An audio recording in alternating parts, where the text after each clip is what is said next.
后来要过年咯，那绿白三党的年底奖金嘛现更咯。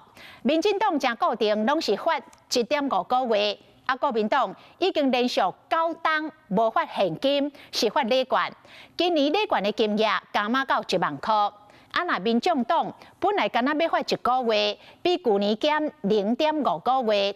代理主席黄国昌知影了后，去装260万，所以今年也是发1.5个月。我们会吧！当起代理主席重大责任，若求我小草小天，年关特别到买代替国政主席向党公职人员拜一个早年。毕竟国文体人还阁伫咧看守所内底，无法度亲身包红包。不过今年民众党年底奖金求真多，过去一场内部的会议内底，开会讨论到今年年底奖金的时，想着党内做一扩大，也不增加。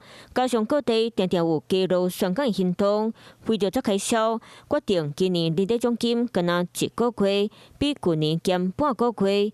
不过从知影了后，为着体谅党公职的辛劳，决定家己领260万，维持发高半个月年底奖金。今年不是选举年，本来在财务运用上面就多所考量，所以我们也很谢谢代理主席的用心。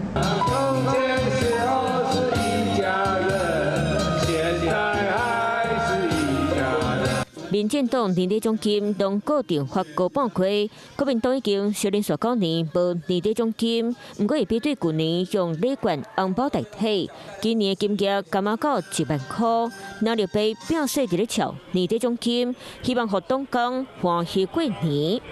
Hello， 我是张新文，想要抢先掌握最及时的新闻资讯吗？赶快订阅、按赞、开启小铃铛，锁定华视新闻 YouTube 频道。